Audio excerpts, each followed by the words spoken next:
Commander Gray stood on the observation deck of the research vessel Explorer, watching the stars slide past like diamonds on black velvet. His team had been traveling through the expanse for 8 months, looking for anything interesting. Most days brought nothing but empty space and silence. Today was different. The alarm started soft, then grew louder. Dr. Lisa Anderson rushed to the main console, her eyes wide. She was the chief engineer, a woman who had spent 15 years studying space anomalies. Her hands moved fast across the keyboard. "Sir, we have a gravity signature," Lisa said, not looking away from the screen. "It is massive. It should not exist here." Moved closer to see what she saw. The readings showed something impossible. The object was huge, bigger than Jupiter. It was not moving like a normal planet. Its trajectory showed intelligent course corrections. "What are we looking at?" asked. "I do not know," Lisa said. "But it is not natural. No natural object has this shape. It is too geometric." Communications specialist Palmer looked up from his station. Was young but smart. He had solved more alien language puzzles than anyone on the ship. "I am getting something," said slowly. "It is faint, but there is a signal. It is like a beacon, but old, very old." Made his decision quickly. "Move us closer. Slow approach. All scanning equipment to maximum. I want to know everything about that thing before we get too close." As the Explorer crept forward, the object became clearer in the visual displays. It was not just massive. It was a ship. A real ship, but one that made human technology look like child's toys. Its surface was covered with structures that could be weapons or engines or tools. Nobody could tell. The ship was dark, silent, and seemed completely dead. "Captain, it is responding to our approach," said. His voice was tight. "I am getting data transmissions. They are in English, Old English, but I can read it." English could not believe his ears. "That is not possible. This ship is ancient. How can it speak English?" Did not answer right away. He was reading the messages coming from the massive ship. His face went pale. "Sir, the ship says it recognizes human genetic patterns. It says it has been waiting for humans to return. It says it is ready to share its knowledge." The bridge went silent. Everyone understood what that meant. Humans had been here before. Humans had built this impossible thing. Somehow, in the deep past, humanity had risen to the stars and created something so vast and powerful that it made the greatest human ships look like insects. Knew what had to happen next. Someone had to go aboard. Someone had to learn what this ship was and where it came from. He looked at Lisa and, "Get a small team ready. We are going over there," said. "I want you, Lisa. I want for communications. And get Dr. Robert Hayes from the science section. We need to understand what we are dealing with." 2 hours later, guided the small shuttle toward the massive ship. The shuttle was a metal bird, tiny against the enormity of the vessel they approached. As they got closer, a docking port opened. It was as if the old ship was welcoming them home. The airlock cycled. The atmosphere was breathable. That was the first shock. The ship had maintained a human-compatible environment for thousands of years. The interior was dark, but lights began to turn on as and his team walked forward. The walls were smooth metal, covered with symbols and markings. Some looked almost like human writing. Others were completely foreign. "It is beautiful," Lisa whispered. "Look at the engineering. This ship is perfect. Every part is built to last forever." They walked deeper into the ship. The main chamber was enormous, a space that could hold entire cities. In the center was a platform with a single console. As approached it, the console lit up. An image appeared on the screen. It was a human. A woman, ancient, wearing clothes from Thou. The news spread fast. Within 1 day, every government on Earth knew what had been found. Within 3 days, the United Nations had assembled an emergency council. Within 1 week, the military command center on Luna Base became the center of all human decision-making. Director stood in the main conference room, looking at the reports. Was tough. She had led military operations across 3 continents, but even she felt small when she thought about what they had discovered. "Tell me the situation," said to the assembled group. General, the head of the Space Defense Force, stepped forward. "We have confirmed that there are 3 dormant ships similar to the one found in the Expanse. They are positioned at strategic points across known space. The AI systems on all 3 ships are identical. They are all waiting for human activation." "And the threat?" asked. "The collective has noticed our activity," General said. "They are mobilizing their fleets. We have about 10 to 12 weeks before they reach our territory. Their combined military force is estimated to be 7,000 times more powerful than our current capabilities. The room went silent. Did not show fear. Then we activate the ships, all three of them, and we prepare for war. It is not that simple, said Doctor, the head of the Science Council, was one of the people alive. She had dedicated her life to understanding space. The ships are incredibly powerful, but they require neural integration. A human pilot must connect their mind directly to the ship's AI. The last pilot we tested suffered severe neural damage. The process is dangerous. How dangerous? Asked. 3 out of 5 test volunteers experienced permanent damage to their consciousness. One is currently in a coma.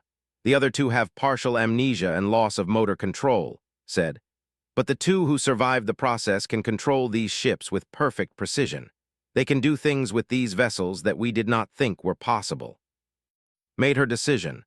We find volunteers, people willing to take the risk, people who understand the stakes. We activate all 3 ships, and we prepare our people for the possibility that everything changes. That is when Officer Hayes walked into the room. Was young, only 28 years old. He was a pilot, one of the best that the Space Force had, but something was different about him. He had a calmness that most people did not have. He had faced danger before and did not blink. I will do it, said simply. I will connect with the first ship. Looked at him. You understand the risks. I do, said, but I also understand that if we do not try, humanity is finished, so I will try. Within 1 week was prepared for the neural integration. The process took 6 hours. His consciousness was linked to the first ship, the one they called Sovereign. The connection was complete and successful. When woke up, his eyes were different. He had seen things. He had felt the power of that ship. He had become something more than human. How do you feel? Asked. I feel like I have been asleep my whole life, said, and now I am awake. Over the next 3 weeks, 2 more volunteers stepped forward. Captain Foster and Specialist Torres connected with the other 2 ships. They, too, came back changed. They understood the true power of what they now controlled. Called them to her office. The 3 of them stood before her, waiting. The activation sequence began at dawn on Earth. It was not a quiet moment. Every observatory, every sensor, every detection system across human space was pointed at the 3 dormant ships. Scientists held their breath. Politicians sat in secure bunkers. Military commanders prepared for anything. Admiral Gray stood on the bridge of the Sovereign. Hayes was in the neural integration chamber. His mind merged with the ship itself. Could see the readings on the displays. The power levels were rising. Systems that had been dormant for 12,000 years were coming back to life. All systems responding, reported Lisa Anderson, now promoted to Chief of Ship Operations. Power cores at 90% capacity, main engines spooling up, weapons systems initializing. Be careful with those weapons, said. I do not want any accidents. From across the solar system, similar reports came in. The Protector was awakening under Foster's control. The Sentinel was coming online with Torres at its center. Then the power surge hit. Every sensor on Earth and every human space station detected it. The 3 ships had activated simultaneously, creating a wave of energy that could be measured across light years. It was not an attack. It was simply the reality of their power made visible. In the collective's command station, 7 alien leaders watched the readings in shock. They had known about the old human ships. They had assumed they were dead, harmless artifacts of a dead civilization. Now those ships were awake. The leader commander was the first to speak. The humans have awakened the old ones. We did not think they understood how to do this. The warlord Vex was less calm. We attack now, before they are fully operational. We crush them before they can become a real threat. But Commander raised his hand. No, we do not know what these ships can do, and the honor code is clear. We do not strike first at those who are not attacking us. On the bridge of the Sovereign, watched the sensor readings. He could feel the attention like a weight on his chest. They know we are here, he said quietly. Hayes spoke from the integration chamber. His voice was different now, layered with something not quite human. I can feel their ships. I can feel the density of their weapons, the power of their drives. They are strong, but they are small compared to what we are. Can you destroy them? Asked. Yes, said. I could destroy their entire fleet, but that is not what we should do. Nodded. He had trained himself to understand that power was not always about using it. Sometimes power was about showing it. and then choosing not to use it.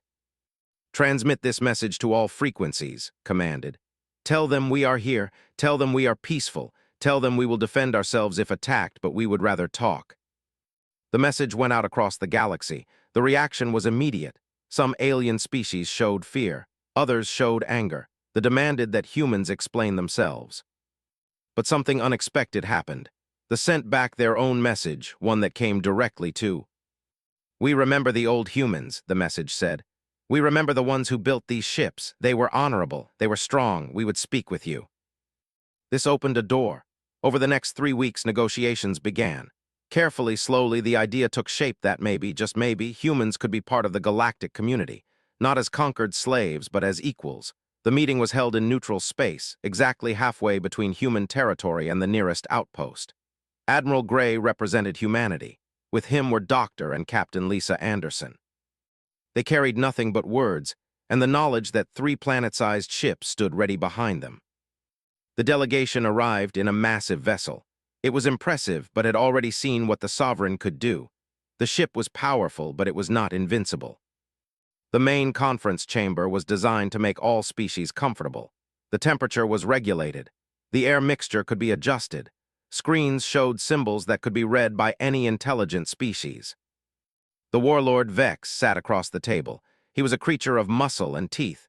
His species had conquered 100 worlds through military force. He did not believe in negotiation.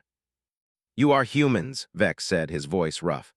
You have found old weapons. You think this makes you strong. It does not. You are still primitive. You still have emotions that cloud your thinking. You will surrender now, or we will destroy you. Stood up, she was smaller than the, less intimidating, but her mind was sharper than any blade. We will not surrender, said calmly. We have chosen to return to the stars. We have chosen to take our place among the powers of the galaxy. You can accept this, or you can try to stop us. But we warn you, if you try to stop us, you will lose. Vex laughed. It was the sound of something terrible. Lose to you, to soft creatures who barely left their home planet. Stood up now. His voice was quiet, but it carried the weight of command. We do not want war. We do not want to conquer anyone. We want to live. We want to trade.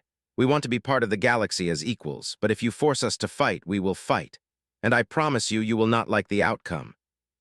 The room went silent. For a long moment, nothing happened. Then the commander stood up. I believe the humans, said. I have reviewed their communications. I have studied their patterns. Humans are capable of great destruction, but they do not seek it for pleasure. I propose a new arrangement. I propose a council of equals. Humanity, and the other powers. We all have a voice. We all decide the future together. The warlord Vex started to say something, but before he could speak, alarms erupted on every screen. The Empire had attacked. 3 battleships had launched weapons at the Sentinel. The attack was sudden and brutal, but Torres was ready. The Sentinel moved with impossible speed, dodging the incoming fire. Then it fired back. It did not destroy the ships. Instead, targeted their weapon systems with surgical precision. Every 3 months later, the first meeting of the Galactic Union took place. The old order was breaking down. The collective, which had dominated the galaxy for 5,000 years, was becoming something new. Gray walked into the main assembly hall. Representatives from 52 different species were gathered. Some looked like humans. Others were so alien that humans could barely recognize them as living things. But they were all here. They were all willing to talk. The Empire had split. Some of their military forces had left to form a new faction. Others had stayed, ready to work within the new system. It was not perfect. There were still tensions. But it was better than the old way of conquest and domination. Sat beside, she was now the ambassador for human affairs. She had decided that building peace was more important than building weapons. Are you nervous? She asked. Terrified, admitted. One mistake and this all falls apart. One misunderstanding and we are back to war. Then we will not make mistakes, said. We will listen, we will speak truth, we will honor the agreements we make. The meeting was called to order. Delegate after delegate stood to speak. Most supported the Council of Equals. Some expressed concerns. They offered formal apology for their attack. In return, Torres agreed to restore weapons systems on the disabled ships, proving that human mercy was real. By the time the meeting ended, the Galactic Union was officially established. Every species that joined agreed to the same principles. No more conquest, no more slavery. All species had the right to exist. All species had a voice. Hayes, Foster, and Torres attended the ceremony in person. They were no longer just pilots. They were symbols of human strength and human wisdom. When it was all finished, stood on the observation deck of the Sovereign, looking out at the stars. Lisa Anderson joined him. "What now?" Lisa asked. "We have saved humanity. We have changed the galaxy. What comes next?" Smiled, "We learn, we explore. We teach the galaxy that humans are not the ones to fear. We are the ones to trust." "That is a heavy responsibility," Lisa said. "It is," agreed, "but it is a good one." The Sovereign moved slowly through space, no longer a weapon of war, but a symbol of peace. The three great ships took their places as guardians of the new order, and humanity, for the first time in 12,000 years, had truly come home to the stars. Gun went silent. Every missile launcher went dead. The ships drifted helpless in space, their crews alive but their ability to fight completely gone. The message was clear. Humans were not defenseless, humans were not weak, and humans would not be conquered. Vex stood up, his face dark with rage, but he said nothing. He left the conference chamber with his remaining delegation. When he was gone, Commander extended his hand to Gray. In the way, this meant agreement and respect. "You have shown us what you are," said. "You have shown us strength without cruelty. You have shown us power without hatred. This is why we will support the Council of Equals." However, the Empire did not like this idea at all. "Tomorrow we activate all three ships," said. "The collective will know that we are ready. The galaxy will know that humanity has returned to the stars, and we will do it because we have no choice." Nodded, "And after that?" "After that, we hope they want to talk more than they want to fight," said. But they all knew that hope was not a plan. Hope was just what people held on to when they did not know what else to do. Sands of years ago. "Greetings," the image said. "I am Keeper Unit 7. I have been waiting for your return. This ship was constructed by the first human empire, the one that traveled to the stars. I hold all the knowledge of that time. I hold the history of why humans left and why this ship was put into sleep mode." Felt his heart pounding. This changed everything. This changed the entire understanding of what humans were and where they came from. "How long have we been gone?" asked the image. "You have been gone for 12,000 years, the Keeper said. "Many things have changed in the galaxy. New powers have risen. The old threats have become new enemies, but you have returned. I can feel it. You are ready to reclaim what was yours." Lisa touched his arm. "Sir, we need to return to the ship. We need to tell the world about this." Nodded, but as they turned to leave, another message came through the speakers. This one was not from the Keeper. It was a warning, and it sounded urgent. "Human vessel, you are being tracked. A signal from your location has been detected by multiple star systems. Military fleets are moving toward your position. You have approximately 12 weeks before they arrive. I recommend immediate action." Looked at his team. The discovery they had made was about to make them very important or very dead. There was no time to waste. "Get us back to the Explorer," commanded. "We need to tell Command what we have found, and we need to do it now." As the shuttle pulled away from the massive ship, looked back at it one more time. Somewhere in the depths of that ancient vessel lay the secrets of humanity's past. But now those secrets had to become the weapons of humanity's future.